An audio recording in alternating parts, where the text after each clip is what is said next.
Et bienvenue à tous, calendrier de l'Avent original comics slash manga, jour 6. Aujourd'hui, je vais vous présenter un titre absolument génial, Midnight Eye Goku du légendaire Boichi Terasawa.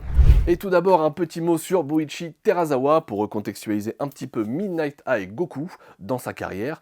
Donc vous connaissez probablement Boichi Terasawa, l'auteur légendaire de Cobra The Space Pirate, prépublié chez Shueisha dans le Shonen Jump, le cultissime Shonen Jump, entre 1978 et 1984.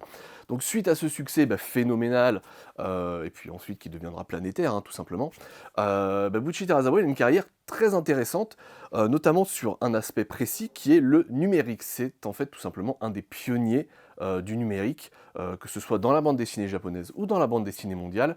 Et il va, dès 1985, donc quelques mois après la fin de Cobra, expérimenter le numérique sur cette œuvre-ci, notamment Black Knight Bat. Donc on est en 1985, là ici vous avez la version, j'ai entre les mains, de 1996, qui est en fait une version totalement colorisée numériquement.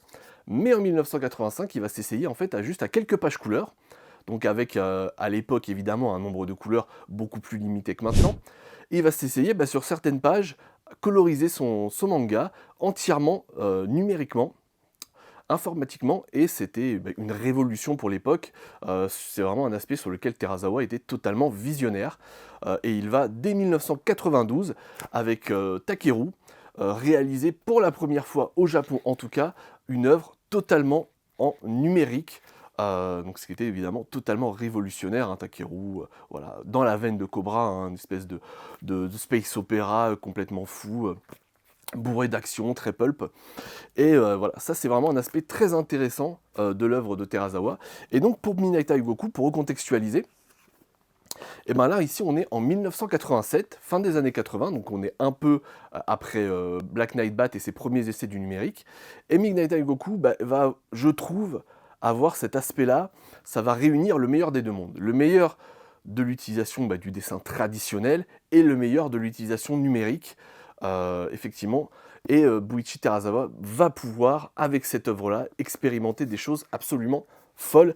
Je vous en reparle dans un instant pour parler un petit peu plus longtemps du synopsis, juste pour vous rappeler, hop, qu'on a aussi toujours, je vous reparlerai aussi des éditions, Issei Manga, qui sont des éditions absolument magnifiques.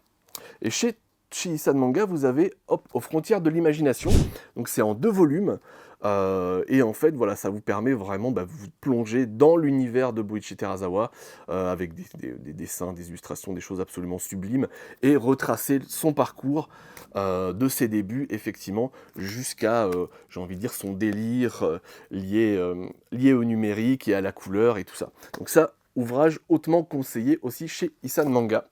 Du coup, attaquons-nous à Midnight Eye Goku. Donc, comme je vous l'expliquais, fin des années 80.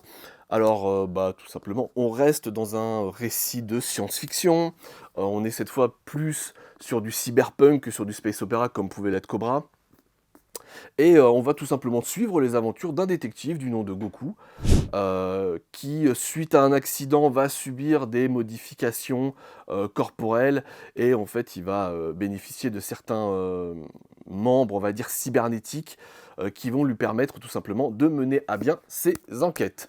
Donc on est dans du pur Boichi Terasawa, c'est très pulp, c'est très sexy, c'est bourré d'action. Mais ce qui va être vraiment intéressant, c'est comme je vous l'expliquais, c'est toute l'expérimentation du numérique par Boichi Terasawa. C'est vraiment un aspect sur lequel j'insiste, mais c'est un aspect sur lequel l'auteur, on connaît surtout pour Cobra, l'auteur est tout simplement visionnaire, véritablement. C'est vraiment un pionnier du numérique. Et donc il va tout simplement expérimenter énormément de choses. On va vous montrer évidemment des nombreuses pages, nombreux extraits, mais qui vous feront sûrement, qui vous rappelleront sûrement Ghost in the Shell, voilà, ce genre de choses, avec tout un tas d'effets liés au circuit informatique, qui va réaliser de façon totalement numérique. C'est vraiment absolument impressionnant. Et ça va être vraiment l'atout principal de cette œuvre, ça va être vraiment son aspect formel, parce qu'après, au niveau des récits, c'est très divertissant, c'est très pulp. Voilà, mais on reste effectivement dans la veine de Cobra. Je dirais en un cran moins effectivement, comment dirais-je, riche que peut être l'univers de Cobra tout de même, mais d'un point de vue formel, pour moi, c'est le sommet vraiment de Boichi Terasawa. Les dessins sont absolument fous. et effectivement apporter à toutes ces idées numériques absolument dingues, parce qu'effectivement l'atout principal de ce cher détective Goku, ça va être ton espèce d'œil qui va lui permettre effectivement d'analyser tous les circuits informatiques, tout cet univers connecté, puisqu'il y a un aspect effectivement aussi très visionnaire dans cette œuvre, c'est que tout l'univers cyberpunk de Minatai Goku, en fait, tout est relié informatiquement.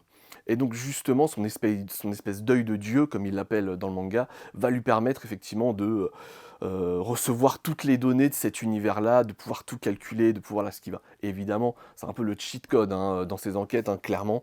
Ça va lui permettre de résoudre bien des soucis. Mais voilà, c'est absolument génial. Je n'ai pas grand-chose d'autre à vous dire, si ce n'est que foncer sur cette œuvre absolument visionnaire et sur l'œuvre globalement hein, de Buichi Terasawa. C'est absolument génial.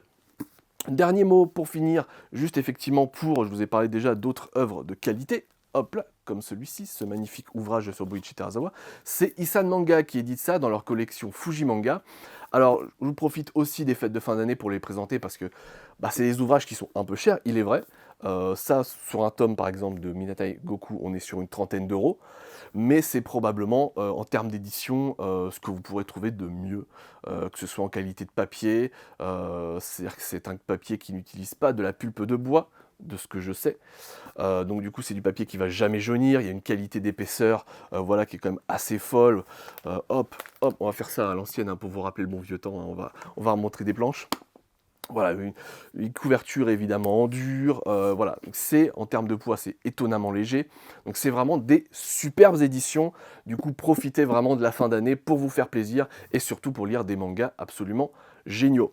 Voilà, j'ai à peu près tout dit sur Buichi Terasawa, je vous invite évidemment à découvrir, hop, tous les liens évidemment sont dans le descriptif de la vidéo, à découvrir évidemment sur notre site ou en boutique, hein, venez nous voir, il n'y a pas de souci, on parlera de Buichi Terasawa, le reste des œuvres de cet auteur génial. Évidemment, je vous invite, comme d'habitude, nous vous invitons à clocher, je recommence, hein, je fais une fixette là-dessus, hein, clocher la cloche.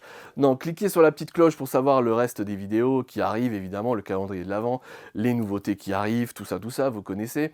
N'hésitez pas à commenter si vous êtes fan, évidemment, de cet auteur, ou si vous êtes fan tout simplement de manga ou autre, et que vous voulez partager ça avec nous. Et moi, je vous dis tout simplement à la prochaine pour de nouvelles aventures. Salut!